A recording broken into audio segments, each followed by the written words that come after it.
Okay,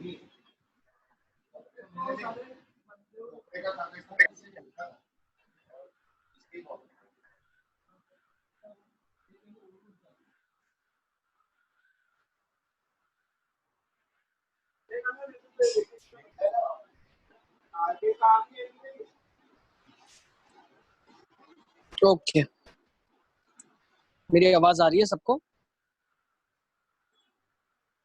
hello, हाँ sir. है ना? चलिए आगे चलते हैं। तो हम ड्रॉ कर रहे थे जो ग्राफ, इसको देख लेते हैं। बहुत अच्छा ग्राफ है वो। देखो, x की वैल्यू 0 से 1 के अंदर है, तो फ्रैक्शन पार्ट ऑफ x की वैल्यू कहाँ से कहाँ तक होगी भाई? ये भी 0 से 1 में होगी। तो 0 से 1 का ग्राफ तो मुझे पता है क्या है। 0 से 1 का ग्राफ मुझे पता है, तो 0 से 1 का ग्राफ क्या होगा? ये होगा। अब एक चीज गौर करने वाली है, 1 इनपुट में नहीं डाल सकते आप, तो आपको आंसर भी 1 नहीं मिलेगा। ठीक है ना? 1 नहीं डाल सकते आप। Is it clear? सबको समझ आ रहा है क्या बताना चाह रहा हूँ? क्योंकि अगर आपने 1 डाल दिया x के अंदर, तो फ्रैक्शन पार्ट तो x का 0 हो जाएगा और नीचे ln 0 कैसे आया पॉसिबल नहीं है। सेकंड स्टेप जो आपने दूसरा ग्राफ बनाया? दूसरा ग्राफ बेटा अभी हम बना रहे हैं, बनाना शुरू कर रहे हैं।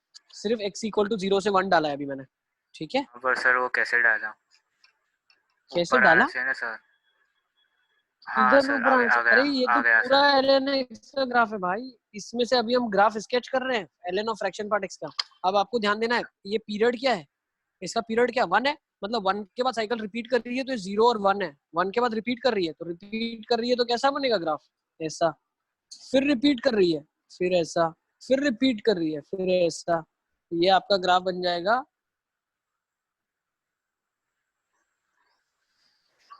ये बन जाएगा ln of fraction part x का graph. Is it clear? Similarly आप क्या बना सकते हो? सब ग्राफ आप बना सकते हो, जो चाहो वो ग्राफ बना लो। e की पावर फ्रैक्शन पार्ट x का ग्राफ बना लो आप। ठीक है, आपका अंडरस्टैंडिंग ज्यादा बेटर हो जाए इसीलिए मैं बता रहा हूँ।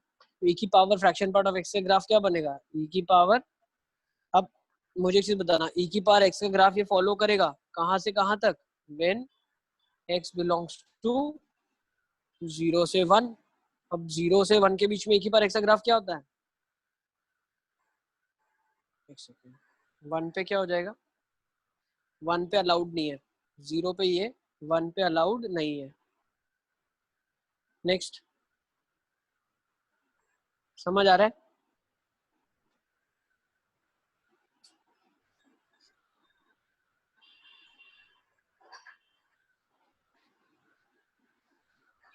ठीक है ना? तो ये e की पावर x का ग्राफ बनता है। आप देखो ना, e की पावर x का ग्राफ ये होता है। उसको हमने काट दिया, कहाँ से कहाँ तक? 0 से 1 में कट कर दिया, और वही ग्राफ को रेप्लिकेट करते हुए चले गए। तो replicate this graph because it's a periodic function with period 1। Is this clear? काफी अच्छा डिस्कशन हो गया। नोट आपकी 8 कंप्लीट हो गई है, लिख लो इसको। फिर नोट 9 देखते हैं।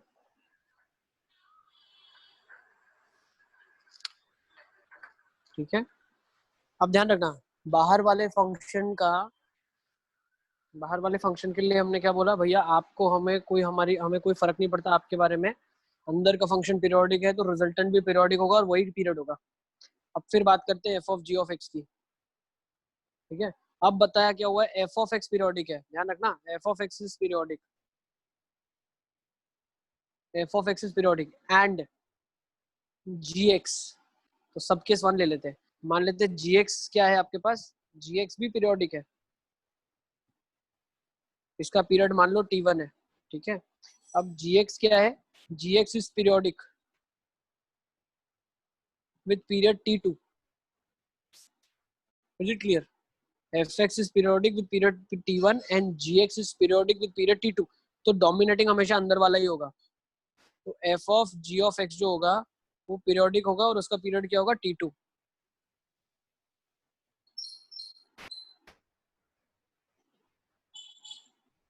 Is it clear? f of, रुका, कौन सा नहीं आ रहा बेटा आपको समझ में? बताओ मुझे। रुका,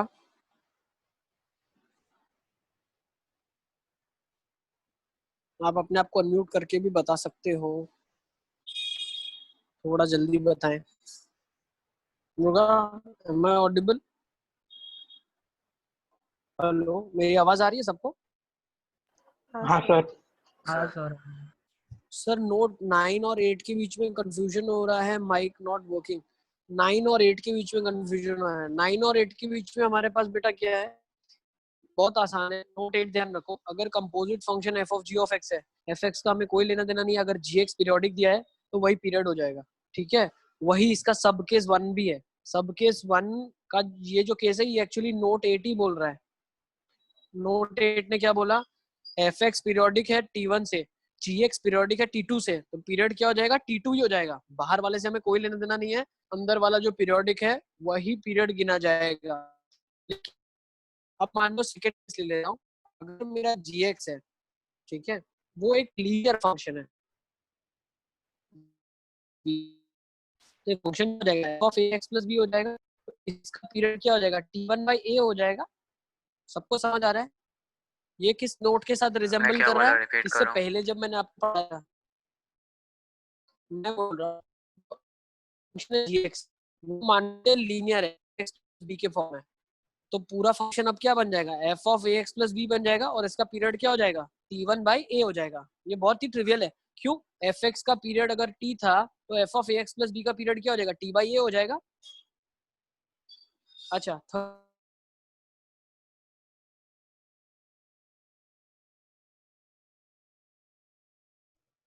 हेलो। हाय।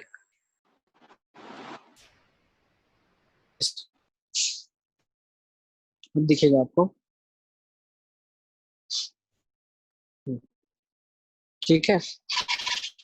हम ये बोलना चाहते थे, what we were trying to say is कि अगर बाहर और अंदर दो फंक्शन है और दोनों पीरियोडिक है तो अंदर डोमिनेटिंग होगा। अंदर पीरियोडिक है बाहर पीरियोडिक नहीं है, लिखते चलो मेरी बातें, ठीक है, मैं जो बोल रहा हूँ। बाहर पीरियोडिक है अंदर पीरियोडिक है, अंदर वाला डोमिनेटिंग है, जो अंदर बोलेगा वो पीरियड हो जाएगा। लेकिन अगर बाहर पीरियोडिक नहीं है और अंदर पीरियोडिक है तो अंदर वाला तो डोमिनेटिंग हमेशा से है। लेकिन बाहर पीरियोडिक है और अंदर अगर लीनियर फंक्शन है, जो कि हमारी नोट बोल रही है, तो लीनियर फंक्शन के बारे में पता है आपको, ए एक्स प्लस बी हो जाता है, तो इसका पीरियड क्या हो जाएगा, T1 बाई ए हो जाएगा। ठीक है, इज इट क्लियर? अब एक और केस बचता है, सर बताओ कौन सा केस बचता है? अब वो केस सर बचता है, बताओ। सर जब एफ ऑफ एक्स का मतलब जब हम एफ ऑफ एक्स को मल्टीप्लाई मतलब एफ ऑफ ए एक्स कर देते हैं तो जो एफ का जो पीरियड था वो ए से डिवाइड होता था ना। तो एफ का पीरियड ही हमने लिखा है ना यहाँ पे, एफ का पीरियड T1 है, मैंने दिया ना ऊपर आपको, एफ का पीरियड T1 है। एक सेकंड, पता चल रहा है कि नहीं चल रहा है मैं क्या बोल रहा हूँ?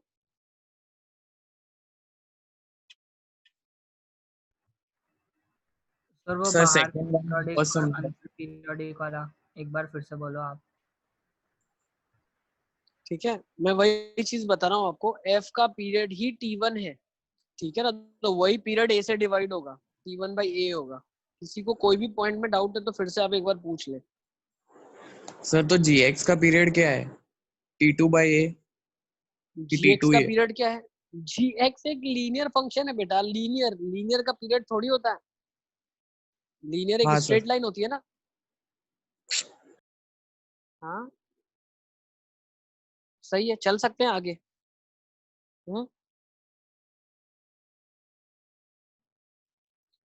यस टेंसी, we are gonna discuss that topic only.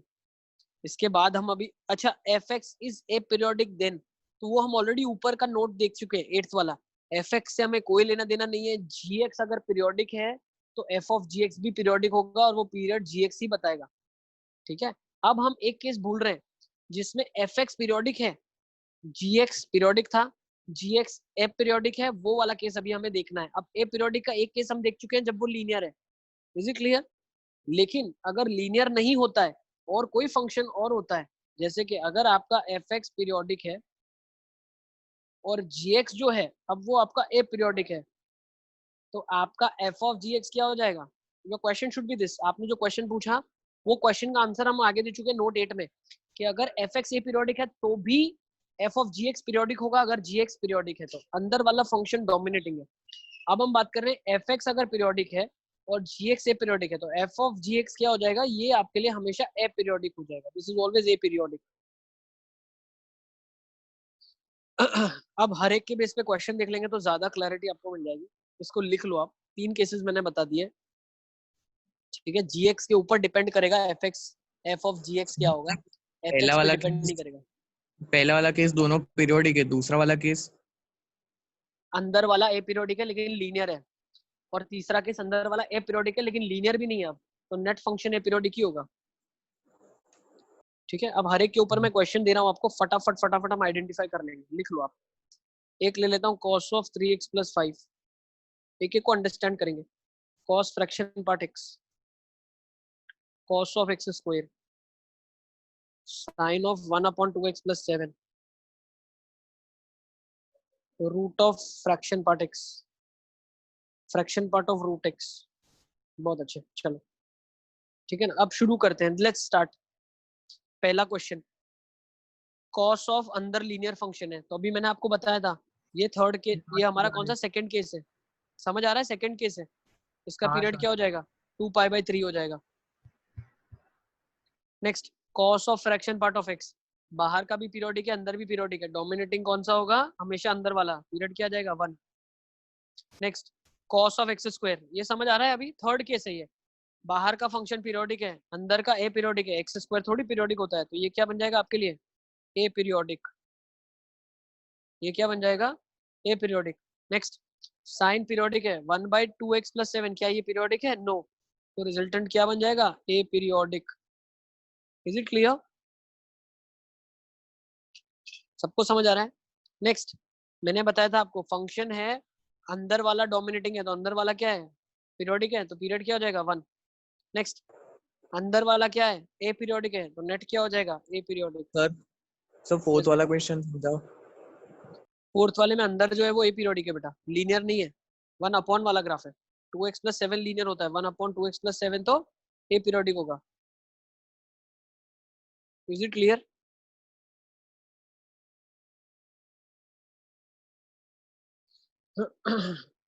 सही है, सबको समझ आ रहा है।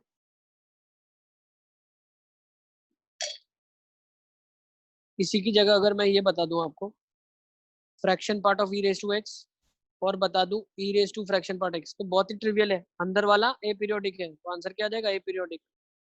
अंदर वाला पीरियोडिक है, तो आंसर क्या आ जाएगा, पीरियोडिक। पीरियड 1 हो जाएगा, सही है, यस।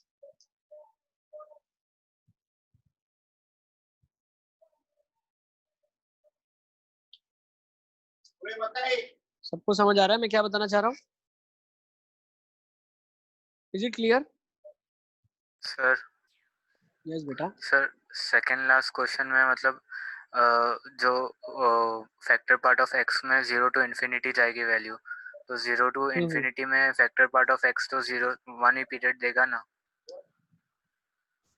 तुम समझे नहीं एक्चुअली, मैं तुमको इसका ग्राफ बना के सिखाता हूँ। देखो, तुमको लग रहा है सर ये रिपीट तो कर ही रहा है, बेटा हर रिपीटिंग फंक्शन पीरियोडिक नहीं होता, इसको ऑसिलेटिंग फंक्शन बोला जाता है। क्या बोला जाता है, ऑसिलेटिंग फंक्शन। अब तुम लॉजिकली समझना चीजों को ना, बहुत आपको कंसेप्चुअल सीखने मिलेगा। भाई इसके इनपुट में आंसर जब 0 से 1 जाएगा तो आउटपुट 0 से 1 मिलेगा, समझना बहुत अच्छे से, ठीक है ना। थोड़ा सा मैं बड़ा बना देता हूँ उसको, फिर मैं इसका ग्राफ भी स्केच करके दूंगा आपको। आप पहले इसका इनपुट आउटपुट समझ लो, ठीक है, इनपुट और आउटपुट समझ लो इसका। अब मुझे एक चीज बताओ, अब ये फंक्शन जो है e⁻x है, और इसके बाद का जो, इसके बाद ये आउटपुट है, ये फिर किसके अंदर जा रहा है, फ्रैक्शन पार्ट के अंदर इनपुट है, और यहाँ पे हमें मिल रहा है। ये क्लियर है सबको, जो हाँ तुम्हारे सर। मन में डाउट है वो बहुतों के मन में डाउट होगा, इसीलिए मैं इसको एड्रेस कर रहा हूँ। सभी देख लो एक बार, ठीक है ना, सबको ये डाउट हो सकता है कि भाई ये तो रिपीट होगा ही ग्राफ, ठीक है। अब ये फ्रैक्शन पार्ट का आउटपुट होगा। अब ये चीज समझना आप, e⁻x, तो फ्रैक्शन पार्ट ऑफ x कब ऑसिलेटिंग होता है, जब कब रिपीटिंग होगा, 0 से 1 के बीच में। जब इसके अंदर इनपुट 0 से 1 में जाएगा तो आंसर 0 से 1 में होगा। जब इसके अंदर आंसर मान लो 1 से 2 में होगा, तो भी आंसर क्या दे देगा, 0 से 1 का आंसर 0 से 1, यस और नो। 1 से 2 का आंसर 0 से 1, समझ आ रहा है अली असगर। 2 से 3 का आंसर सर 0 से 1, समझ आ रहा है। तुम्हारा यही कहना है सर 0 से 1 ही आंसर आएगा, बहुत सही बोला सर। तुमने, लेकिन ये 0 से 1 कुछ फिक्स पीरियड में ही आना चाहिए ना, तभी तो पीरियोडिक होगा। अब e की पावर x 0 से 1 आंसर कब देगा? जब इनपुट में क्या डाला गया हो, -∞ डाला गया हो, और आउटपुट में क्या डाला गया हो, 0 डाला गया हो। समझ आ रहा है तुमको? 1 कब देगा? जब इनपुट में 0 डाला गया हो, और आउटपुट में 2 कब देगा? जब ln2 डाला गया हो। ये समझ आया तुमको?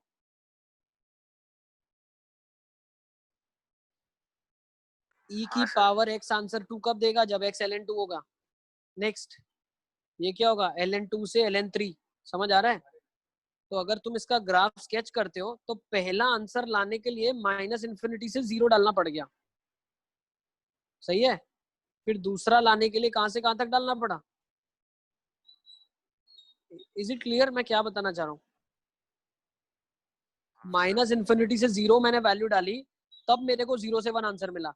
फिर 0 से ln2 में मैंने अगर इनपुट में डाला ना वैल्यू, तो आंसर 0 से मिला। तो मान लो ये वाला ग्राफ इधर से शुरू होगा, ये ओपन था, फिर इनपुट में ये गया, फिर ये आंसर आया। तुमने बिल्कुल सही कहा था, ठीक है ना? ये ओपन होगा इधर, लेकिन ये जो कटौती है ना, बहुत छोटे छोटे में कटता जा रहा है, जल्दी जल्दी आंसर मिल रहे हैं। सर ln2 मतलब से पीरियड ln3, ln3 से ln4, तो ये ऑसिलेटिंग है, पीरियोडिक नहीं है। सर मतलब ऐसा बोल सकते हैं ना कि इसका पीरियड ही डिफाइंड नहीं है। पीरियोडिक ही नहीं है बेटा। पीरियड डिफाइन उसका नहीं होता है जो कि पीरियोडिक होता है। इसका ये पीरियोडिक नहीं है। What do you mean by a periodic function which gives you the same answer after some interval and that interval is fixed. ठीक है, तो वो सारे पीरियड हो जाते हैं, और फंडामेंटल पीरियड सबसे कम वैल्यू को गिना जाता है। ठीक है, ऐसे ग्राफ्स को क्या बोला जाता है? ऑसिलेटिंग ग्राफ बोला जाता है। ये ग्राफ सेम रेंज दे रहा है, रेंज इसका हमेशा सेम है 0 से 1 के बीच में, लेकिन वो फिक्स टी के लिए नहीं है, टी इसमें बार बार चेंज हो जा रहा है। अब बोलने के लिए आप अपनी लैंग्वेज में चाहो बोलो सर इसका पीरियड हर बार में अलग है, तो पीरियड में अनडिफाइंड बोल देता हूँ, दैट्स योर विश। जेई की टर्मिनोलॉजी में it's a periodic function, and period तो बात ही नहीं आएगी क्योंकि एपीरियोडिक है। चलें अब आगे। आई गेस अंडरस्टूड है काफी अच्छे से। अलियास का ठीक है? हाँ सर। डेस्मोस में बना के देख लेना तुमको ज्यादा अच्छे से पता चल जाएगा। ठीक है, एक बार बना लेना, ग्राफ्स सर बना नहीं लेना, बन थोड़ा रहा बहुत आइडिया रहेगा। नहीं बन रहा है क्या? है सर, मतलब वो एक्सप्लेनेटरी मार्क आ रहा है, एक के अंदर एक फंक्शन नहीं बनता है, मतलब बनता नहीं है बन रहा यार, है। मैं भेज दूंगा तुमको बना के। ठीक है, बट अब जबरदस्ती मुझे पीछे मत पड़ जाना कि सर अभी भेज दो। जब मैं खाली बैठूंगा तुमको हाँ बना के भेजूंगा। ठीक है, हाँ सर। चलो अब नेक्स्ट हम टर्मिनोलॉजी पे आ जाते हैं। वन वन फंक्शन और मैनी वन फंक्शन की बात कर रहे हैं। ठीक है ना, तो ये थोड़ा थियोरेटिकल पार्ट है, one one function and many one function. So as we have already discussed, one one function कौन से होते हैं तो पहले लिखते जाओ, ठीक है, और मैनी वन कौन से होते हैं। तो भाई हर इवन फंक्शन है वो मैनी वन फंक्शन होता है। ठीक है, अब ऑड फंक्शन जो है वो आपका मैनी वन होगा कि नहीं होगा वो हमें नहीं पता। ठीक है ना, तो ऑड को मैं बोल सकता हूँ odd can not be determined. एक काम करते हैं, ऐसे नहीं लिखते हैं हम, नोट वाइज ही लिखते चलते हैं, कोई डिस्टिंग्विश टेबल नहीं बनाना। फर्स्ट लिख लो, even functions are many one. Second, odd can be both. ठीक है, ऑड दोनों हो सकता है। एग्जाम्पल बहुत अच्छा है, साइन एक्स है, पीरियोडिक फंक्शन है ना। ठीक है, नेक्स्ट लिख लो, periodic functions are even functions.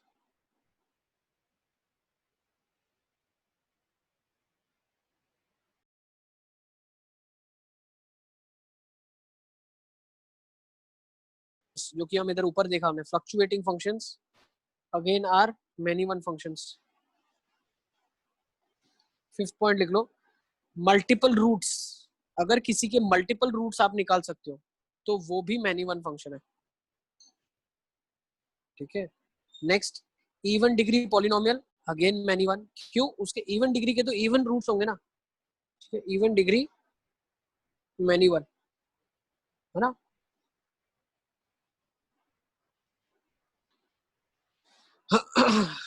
Next, fluctuating functions क्या है?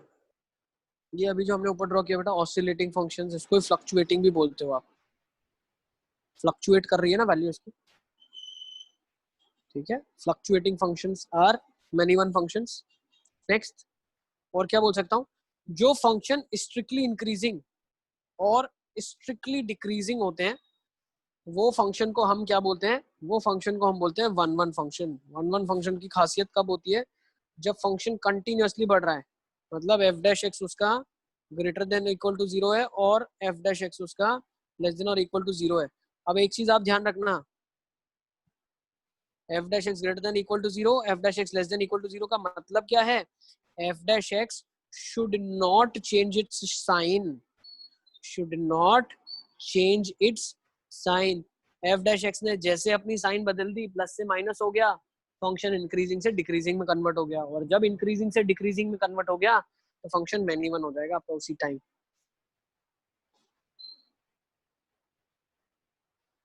ठीक है, इज इट क्लियर? चले अब कुछ क्वेश्चंस देख लेते हैं। सर ऐसा कोई केस बताओ जिसमें एफ डैश एक्स वाली साइन चेंज हो जाती है। हर एक में होती है ना बेटा, आप कोई भी ग्राफ ले लो ना, x cube minus x square ले लो, आप इसको डिफरेंशिएट कर लो ना, फंक्शन है एफ एक्स है, एफ डैश एक्स क्या हो जाएगा? 3x square minus 2x। अब ये एफ डैश एक्स की साइन चेंज हम कैसे एनालिसिस करते हैं? इनइक्वालिटी से करते हैं ना। क्रिटिकल पॉइंट्स पे ले लो आप इसको, क्रिटिकल पॉइंट्स क्या आ जाएंगे यहाँ से? x 3x minus 2। Critical points क्या आ गए? 0 और 2/3 आ गया, तो यहाँ 0 ले लेता हूँ, यहाँ 2/3, ये प्लस माइनस प्लस हो गया ना। तो एफ डैश एक्स का साइन पॉजिटिव था, फिर नेगेटिव हुआ, फिर पॉजिटिव हुआ, है ना? समझ आ रहा है? सर पर ऐसे तो खाली लीनियर फंक्शन ही स्ट्रिक्टली इंक्रीजिंग होंगे ना। क्यों भाई, तुम मैथमेटिक्स के मास्टर हो, तुमको पता है सिर्फ लीनियर में ही होता है, फिर तुम कैसे बोल सकते हो? एक्स क्यूब ले लो, हाँ कर लो सर। इसका डिफरेंशिएशन। हाँ सर, ठीक है ना। अपनी हाइपोथेसिस हम नहीं बनाएंगे, एक चीज ध्यान रखना, मैथ्स कोई हाइपोथेसिस का सब्जेक्ट नहीं है, ठीक है। सारा हम कैलकुलेशन करते हैं, ऐसे देख के मत सोच लेना अरे ये तो हमेशा ऐसे ही होता है, ऐसे कोई लॉजिक खुद का मत डेवलप कर लेना। जो मैं नोट्स लिखवा रहा हूँ ये एक्सपीरियंस के बेसिस पे लिखवा रहा हूँ, ठीक है। ये सारे क्वेश्चंस हम करते हैं, उसके बाद हम सीखते हैं, तो मैंने जो सीखा है वो मैं आपको डायरेक्टली सिखा दे रहा हूँ कि हाँ बेटा ऐसा ऐसा होता है, ठीक है। तो उस एक्सपीरियंस को आप यूज कर सकते हैं, बट खुद का कुछ मत डेवलप कर देना। सबसे बड़ा जो बच्चों का नुकसान होता है वो यही होता है, खुद का कॉन्सेप्ट डेवलप कर लेते हैं, वो कभी मत करना। F dash x 3x square हो जाएगा, तो एफ डैश एक्स 0 कब होगा? अब इसका साइन चेंज क्या होगा? ये तो हमेशा पॉजिटिव ही होगा ना यार, always greater than equal to 0, ठीक है ना। Is it clear? हाँ सर। अब कुछ क्वेश्चंस देख लेते हैं, कुछ क्वेश्चंस में क्या देख लेते हैं। Let's take down question number 1, x cube minus x. फटाफट फटाफट आप मुझे बताना रीजंस क्या क्या है आपके। सारे बच्चे इंटरेक्ट करेंगे, जल्दी जल्दी बताओगे तो फटाफट हमारा काम भी हो जाएगा इसमें।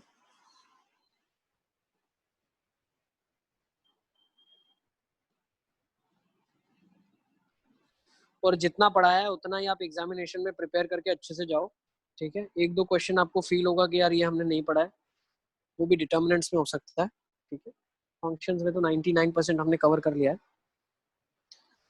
ठीक है। डिटर्मिनेशन में भी इवैल्यूएशन बेस्ड क्वेश्चंस आएंगे कि डिटर्मिनेंट को इवैल्यूएट कैसे करते हैं, तो वो एक दो क्वेश्चंस आप छोड़ देना, ठीक है। बाकी पेपर पूरा अटेम्प्ट कर लेना। कल if you want we will keep a doubt class if you want, no sir. वरना आप अच्छे से पढ़ाई कर सकते हैं, ठीक है। घर पे बैठ सर के मस्त से पढ़ो। टेस्ट का भी करना है और वो स्कूल की भी क्लास है इसलिए। हाँ हाँ, नहीं मैं इसलिए बोल रहा हूँ कि अगर आपको डाउट्स होते हैं तो आप मुझे बता देना, we will keep a class, ठीक है। कल तक आपके पास टाइम है, आफ्टरनून में बताओगे तो रख सकते हैं, ठीक है। चलो अब फर्स्ट देख लेते हैं फटाफट फटाफट, ये क्वेश्चन के बारे में क्या होगा? It's many one. क्यों मैनी वन है बताओ? मल्टीपल रूट्स है इसके, देखो 0 एक रूट है इसका, 1 एक रूट है, ठीक है, -1 एक रूट है, -1 एक रूट है, बिल्कुल रूट है। तो जिसके मल्टीपल रूट्स है मतलब ग्राफ एक। भाई इसके लिए मैंने आपको एक ट्रिक भी बताई थी जब हमने फंक्शंस पढ़ा था। क्या ट्रिक बताई थी? You can draw a horizontal line, yes और नो? हॉरिजॉन्टल लाइन टेस्ट बताया था मैंने, इफ यू रिमेंबर, ठीक है। तो पहला वाला मैनी वन हो गया। Second x sine x, again many one. क्यों? मल्टीपल रूट्स है इसकी भी। Next sine inverse x, 1 1 function है। क्यों? एफ डैश एक्स इसका ग्रेटर देन 0 आता है, या ग्राफ अभी आपको पता है तो मुझे कुछ बताने की भी जरूरत नहीं है। X plus l n x, 1 1 function. बताओ क्यों? भाई एक्स इंक्रीजिंग है, एल एन एक्स इंक्रीजिंग है, तो नेट फंक्शन क्या हो गया? बढ़ने वाला फंक्शन हो गया ना। तो next x square sine x many one. Sir second 10x वाला वापस बेटा सेकंड वाले के मल्टीपल रूट्स हैं, साइन बहुत जगह पे जीरो होता है ना, तो मैनी वन फंक्शन हो जाएगा। एक हॉरिजॉन्टल लाइन बना सकते हैं जो एक पॉइंट से ज्यादा पॉइंट पे कट करे। 10x मैनी वन पीरियोडिक है ना। सर फोर्थ वाला भी एक बार। फोर्थ वाला same, increasing plus increasing is increasing function, तो इंक्रीजिंग फंक्शन आ गया। या डिफरेंशिएट कर लो आप, आपको अगर एक स्टेप चलना है और आगे लिखो 1/1 + x, तो ये तो हमेशा पॉजिटिव होगा ना। क्यों पॉजिटिव होगा भाई, x 0 से बड़ा ही डाल सकते हो आप, डोमेन देखो ना, इसका सेटिस्फाई भी तो करना चाहिए। x ग्रेटर देन 0, तो 1 + 1/x इज ग्रेटर देन 0। सही है। सर अब नेक्स्ट का फिफ्थ 1 1 आएगा। कौन सा, e⁻x + 1 वाले का? यस हाँ सर। बिल्कुल 1 1 आएगा। क्यों, डिफरेंशियल ग्रेटर देन 0 आ रहा है। Next e⁻x - x many one आ जाएगा। क्यों, f' का साइन चेंज होता है ना, देखो e⁻x - 1, तो क्या हो जाएगा, 0 कब होगा, x = 1 पे, राइट मोस्ट पॉजिटिव नेगेटिव। सही है। तो क्या बोल सकता हूँ मैं, ये वाले फंक्शन को साइन चेंज हो रहा है f' का, yes it's a many one function. Sir last वाला ठीक है, एक बार फिर से बता। डिफरेंशिएट कर लिया बेटा, डिफरेंशिएट कर लिया और उसकी जो फंक्शन आया उसकी साइन चेंज हमने ऑब्जर्व कर ली। सर लास्ट दो एक बार खाली। ये वाला फंक्शन बेटा डिफरेंशिएट कर लोगे क्या आ जाएगा, 1 + e⁻x। अब ये तो 0 से बड़ा ही होगा ना, e⁻x का रेंज क्या होता है, 0 to ∞, 1 प्लस कर दिया तो 1 to ∞, है ना। Is clear. सर तो फिर नीचे वाला e⁻x - 1 आएगा तो उसका। हाँ तो सर। ये होगा ना साइन चेंज, 1 पे साइन चेंज हो जाएगी इसकी। ठीक है, अब नेक्स्ट क्वेश्चन देख लेते हैं।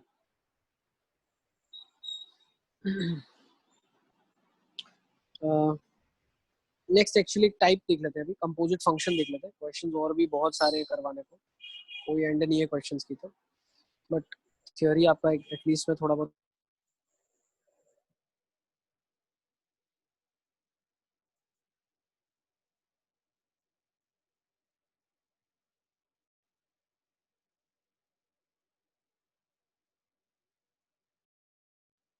हेलो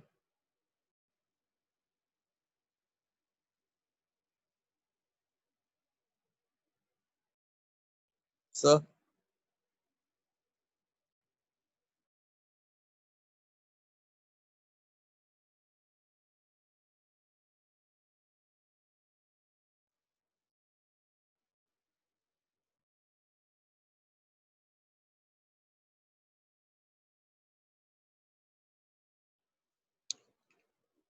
सर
हेलो,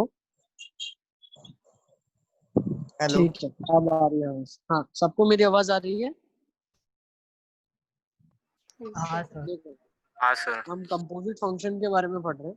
तो कंपोजिट फंक्शंस के बारे में हम क्या पढ़ रहे हैं कि देखो, एक चीज जो हम पढ़ चुके हैं, हमेशा ऐसा नहीं होगा कि f of g of x भी डिफाइन हो और g of F of x भी डिफाइन। ठीक है ना? कंपोजिट फंक्शन डिफाइन होने के लिए क्या होना बहुत ज्यादा जरूरी है? कंपोजिट फंक्शन होने के लिए सबसे इंपॉर्टेंट चीज क्या है कि अगर G of F of X define है तो एफ ए से बी होना चाहिए, तो जी बी से सी होना चाहिए। क्यों? जो एफ का इन आउटपुट है वो जी में जाना चाहिए। एफ का आउटपुट जी में जाना चाहिए। एफ का आउटपुट जी में जाना चाहिए। ठीक है, तो ये बहुत एक इंपॉर्टेंट कंडीशन है, तभी आपका कंपोजिट फंक्शन डिफाइन होता है। ठीक है, अब कंपोजिट फंक्शन बनाते कैसे, तो एक क्वेश्चन मैं आपको ले लेता हूँ। ठीक है, कंपोजिट फंक्शंस के बारे में हमने काफी डिटेल में फंक्शन में पढ़ा हुआ है। अब हम देख लेते हैं एक कंपोजिट फंक्शन बनाया कैसे जाता है। ठीक है, सो लेट्स डू दैट। अगर वीडियो एंड हो जाता है, सेशन एंड हो जाता है, तो आप लोग ज्वाइन कर लेना। ठीक है, ये क्वेश्चन कंप्लीट करके हम सेशन एंड करेंगे। सबको मेरी आवाज आ रही है क्लियरली? Yes sir. हाँ सर। काफी इंपॉर्टेंट क्वेश्चन है ये सेशन अगर एंड हो जाता है तो रीजॉइन कर लेना। ये क्वेश्चन हम कंप्लीट करके सेशन एंड करेंगे। ठीक है, this is last topic for today.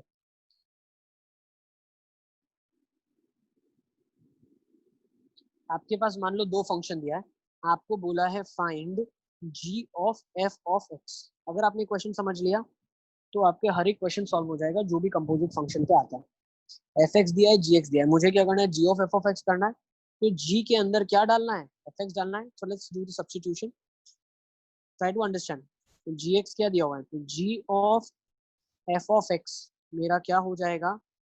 F of x plus one, ये हो जाएगा 2 माइनस एफ ऑफ एक्स।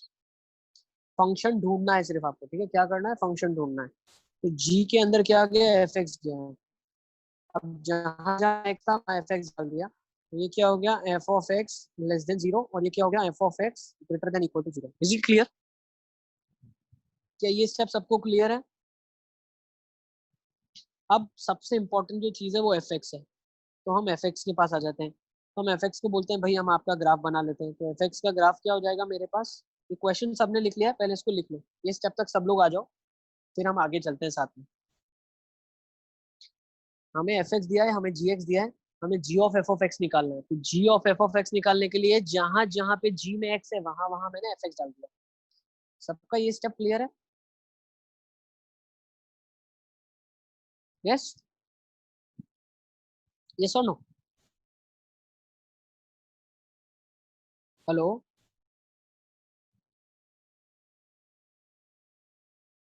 सबको मेरी आवाज आ रही है? सर। तो थोड़ा बहुत रिस्पॉन्ड करते रहो तो पता चलेगा आवाज आ रही है। ठीक है, अब हम आगे चलते हैं। अब ये वाली वैल्यूज बताएंगी कि फंक्शन को मुझे लेना क्या है। या तो मुझे एफ एक्स प्लस वन लेना है, या तो मुझे टू माइनस एफ एक्स लेना है। तो F x less than zero होगा या F x greater than zero होगा। तो मैं एक काम करता हूँ, एफ एक्स का ग्राफ बनाता हूँ। अब एफ एक्स मेरे पास क्या था? एक्स स्क्वायर था, एक्स स्क्वायर माइनस वन था, और फोर माइनस एक्स स्क्वायर था। एक्स जीरो से छोटे के लिए, एक्स जीरो से बड़े के लिए। तो एफ एक्स का मैं ग्राफ बना लेता हूँ। तो एफ एक्स का ग्राफ क्या बना दिया? जीरो से कम के लिए x square minus one. X square minus one का ग्राफ ये होगा, एक रूट माइनस वन आ जाएगा, एक रूट प्लस वन आएगा। लेकिन वो वाला पार्ट मैं बना नहीं रहा हूँ। ये वाला पार्ट जो आगे का पार्ट है ना, ये मैं बना नहीं रहा हूँ। क्यों नहीं बना रहा हूँ? क्योंकि x square minus one definition कहाँ से कहाँ तक के लिए? Minus infinity. ठीक है, अब एक्स ग्रेटर देन जीरो के लिए क्या डेफिनेशन है? Four minus x square. मतलब ग्राफ कहीं फोर से शुरू होगा और माइनस एक्स स्क्वायर, मतलब ये डाउनवर्ड पैराबोला है, तो उसका ग्राफ ऐसे बनेगा। Is it clear? और यहाँ वाले पे में ओपन हो, सही है? सबको ये क्लियर आ गया? Sir no. ये ग्राफ क्लियर है कि नहीं है सबको? No sir. ये तुम इसका अलग अलग ग्राफ बना दो ना भाई। फोर माइनस एक्स स्क्वायर का ग्राफ ये बन जाएगा। ठीक है ना? माइनस टू और टू पे आपको लेना कौन सा? ये वाला पार्ट है। इसका ग्राफ बना लो, इसका ग्राफ ये बन जाएगा। ये माइनस वन और वन पे आपको लेना कौन सा है? ये वाला पार्ट लेना है। सही है? Yes sir. ठीक है ना? इसका ग्राफ तो अभी फोर माइनस एक्स स्क्वायर का ग्राफ में किसी को दिक्कत है क्या? अब नेक्स्ट मुझे क्या करना है? नेक्स्ट मुझे अंडरस्टैंड ये करना है, जो मेरे पास ये एक्सप्रेशन है देखो, एफ एक्स जीरो से छोटा और एफ एक्स जीरो से बड़ा।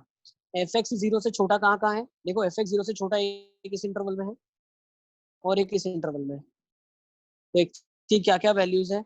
यहाँ पे एक्स की वैल्यूज है -1 से 0। दूसरी एक्स की वैल्यू क्या क्या है? ये कहाँ पे कट करेगा भैया? 2 पे कट करेगा, तो 2 से infinity. Less than 0, equality hold नहीं कर रही है, इक्वालिटी होल्ड नहीं कर रही है, ध्यान रखना। 2 से infinity. Is it clear? Sir ये इसमें नहीं किसी को समझ में डाउट है? आया, नहीं समझ में आया सर ये। एफ एक्स 0 से छोटा मतलब क्या है? वाई एक्सिस की वैल्यू 0 से छोटी, वो कहाँ है? वाई नेगेटिव कहाँ कहाँ है? -1 से 0 है और 2 से इन्फिनिटी है। सही है। अब एफ एक्स 0 से बड़ा कहाँ है? -∞ से -1 में है और कहाँ कहाँ है? 0 से 2 में है। यस और नो? ये समझ आ गया कि नहीं आया? एफ एक्स 0 से छोटा हाँ कहाँ सर, पे आ गया। है? तो वो निकाल लिया। एफ एक्स 0 से बड़ा कहाँ है? वो ये निकाल लिया। Is it clear? तो अभी मैं लिख देता हूँ। क्या लिख देता हूँ मैं? जी ऑफ एफ ऑफ एक्स लिख देता हूँ खोल के एकदम अच्छे से। भाई एफ एक्स प्लस 1 एक डेफिनेशन चलेगी, एक और एफ एक्स प्लस 1 एक और डेफिनेशन चलेगी। Next definition 2 minus F X चलेगी। Next definition 2 minus F X चलेगी। एफ एक्स प्लस 1 एक कहाँ चलेगी? 2 से इन्फिनिटी में चलेगी। देख लेना, दोनों ओपन है। दूसरी कहाँ चलेगी? -1 से 0, दोनों ओपन है। दूसरी -∞ से -1 में चलेगी। दूसरी 0 से 2 में चलेगी। तो पूरी नंबर लाइन कवर हो गई हमारी, है ना? पूरी नंबर लाइन हमने कवर कर ली है। अब इनका काम खत्म हो गया, ऊपर वालों का काम खत्म। अब आपको मुझे ये बताना है, सर पर ये तो एफ ऑफ एक्स का ग्राफ है ना, तो एफ ऑफ एक्स प्लस 1 में एफ ऑफ एक्स प्लस 1 कहाँ है बेटा? अभी तो एफ एक्स की वैल्यूज ही हम देख रहे हैं। एफ एक्स 0 से कम कहाँ है? 0 से बड़ा कहाँ है? 0 से कम अगर है तो डेफिनेशन ये चलेगी जी ऑफ एफ ऑफ एक्स की, तो वही लिखी है मैंने अभी तो। Is it clear? अब मुझे एक चीज बताओ, अब इस ग्राफ को मैं खोलने वाला हूँ, लास्ट स्टेप है इसका, बिल्कुल देख लेना। 2 से इन्फिनिटी पहले लिखता हूँ। अब मुझे बताओ 2 से इन्फिनिटी में एफ एक्स की डेफिनेशन क्या है? 4 माइनस एक्स स्क्वायर है, तो इधर लिख दो 4 माइनस एक्स स्क्वायर प्लस 1। फिर 0 से 2 में, अच्छा दूसरी -1 से 0 है, इसको फॉलो करते हुए चल रहे हैं। तो -1 से 0 में, -1 से 0 में एफ एक्स की डेफिनेशन क्या है? एक्स स्क्वायर -1 है, तो लिख दो एक्स स्क्वायर -1 प्लस 1। फिर नेक्स्ट तीसरे को पकड़ते हैं। यहाँ तक क्लियर है सबको? जो इंटरवल है उसमें ये डेफिनेशन है जी ऑफ एफ एक्स, उसमें अभी एफ एक्स देख रहे हैं हम क्या होगा, -∞ से -1। समझ आ रहा है? 2 माइनस, सर अब एफ एक्स की वैल्यू क्या है? -∞ से -1। हाँ बेटा, एक्स स्क्वायर -1 है, तो यहाँ पे क्या जाएगा? Minus of x square -1। फिर नेक्स्ट देखते हैं 0 से 2 में फंक्शन की डेफिनेशन क्या है पूरी? 2 माइनस एफ एक्स। अब 0 से 2 में ये डेफिनेशन है, ये क्या डेफिनेशन है? 4 माइनस एक्स स्क्वायर फंक्शन है। क्या हो जाएगा? 4 माइनस एक्स स्क्वायर। बस खत्म, ये पूरा फंक्शन आपने अलजेब्रा में ले आए।